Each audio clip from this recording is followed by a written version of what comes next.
अक्षय तृतीया हं. 3.5 मुहूर्तापैकी एक मुहूर्त. सर्वांना या दिवसाच्या शुभेच्छा. आणि प्रत्येक माणसाला मेल्यानंतर प्रत्येक माणसाचं घर, प्रत्येक माणसाचं ठिकाण ही एक स्मशानभूमी असते आणि प्रत्येकाला अटी यावं लागते आणि मला पण अटी यावं लागेल. मला माहीत आहे की शेवटचं मुक्काम माझं अटीच असेल. मी एक प्रतिज्ञा करतो, यासाठी केला होता अट्टहास, दिवस शेवटचा गोड व्हावा. माझं पूर्ण नाव हरिदास देवीदास लासूरकर.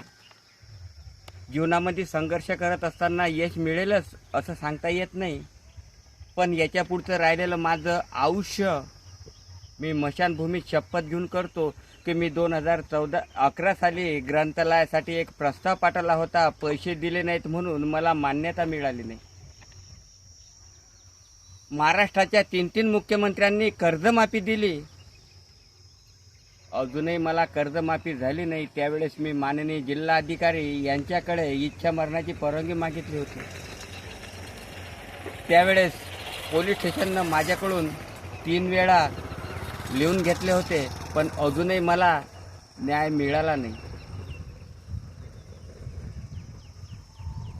आमच्या गावामध्ये विठ्ठल मंदिर आहे, हनुमंताचं मंदिर आहे. आम्ही सद्गुरूवाले हरिपाठ घेऊ ना म्हणून या लोकांनी आम्हाला अडवण्यात आलं होतं. म्हणून मी दिनांक 1 मे 2022 रोजी त्याचं कुलूप फोडून आजही मी हरिपाठ घेत आहे आणि भविष्यात घेणारच आहे. मला एवढंच सांगायचं आहे, शपथ घ्यायचं आहे की शाहू फुले आंबेडकरांचा हा महाराष्ट्र आहे.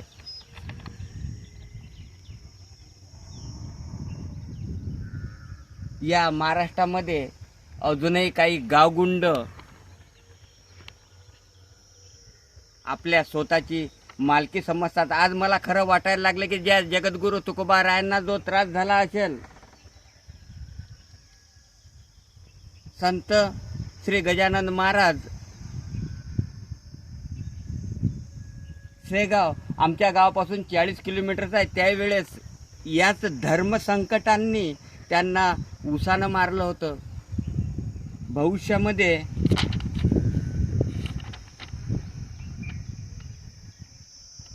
मला ज्या अटी यायचा आहे आणि एक वचन देत असताना, एक प्रतिज्ञा करत असताना, कारण माझ्या वडिलांच्या नावाने मी एक वाचनालय स्थापन केली होती, एक बहुउद्देशीय संस्था आहे. भविष्यात राहिलेलं माझा पुढील आयुष्य मी जनजागृती करण्यासाठी, स्वामी विवेकानंद यांनी नवयुवकांसाठी जे कार्य केलेलं आहे, या कार्यासाठी मी खर्च करणार आहे. आजपासून मी कधीही भौतिक सुखाच्या लागणार नाही आणि माझ्या स्वतःच्या नावावर 1 रुपयाची संपत्ती जमा होणार नाही.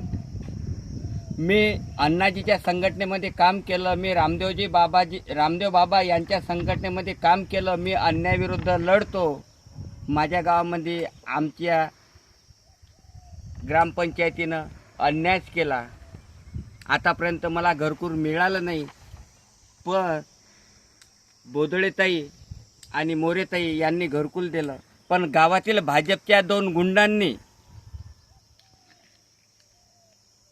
89 वर्षाचं वय असताना 4 महिने झाले कागदपत्र देऊन अजूनही ऑनलाईन केलेलं नाही. मला जो संघर्ष करायचा आहे, मला संघर्ष माझ्यासाठीच नाही, जे समाजातील गरीब लोक आहेत, ज्यांची पिळवणूक होते आहे, म्हणून याला संत म्हणतात, यासाठी केला होता अट्टहास, शेवटचा दिवस गोड व्हावा. कारण तुका म्हणे एका मरणाची सरे, तुका म्हणे एका मरणाची सरे, उत्तमची उरे कीर्ती मागे. म्हणून मी आज या ठिकाणी आज प्रतिज्ञा घेतली, जोपर्यंत माझ्या जीवामध्ये जीव आहे, या शरीरामध्ये जीव आहे. कारण नाशिवंत देह जाणार सकळ, आयुष्य खातो काळ सावधान.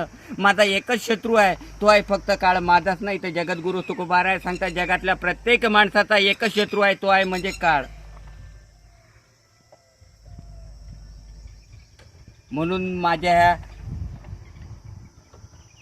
प्रतिज्ञाले आजचा दिवस, आज आमच्या वडिलांना आम्ही आज त्यांच्यासाठी आत्म्याला शांती मिळवासाठी आज आम्ही पान टाकत असतो.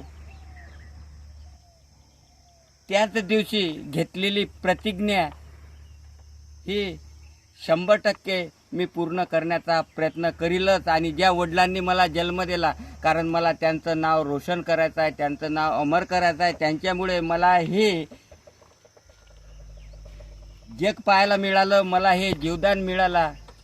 जन्मोजन्मी आम्ही बहुपुण्य केले, तेव्हा या विठ्ठले कृपा आम्हा झाली, तेव्हा या विठ्ठले कृपा आम्हा झाली.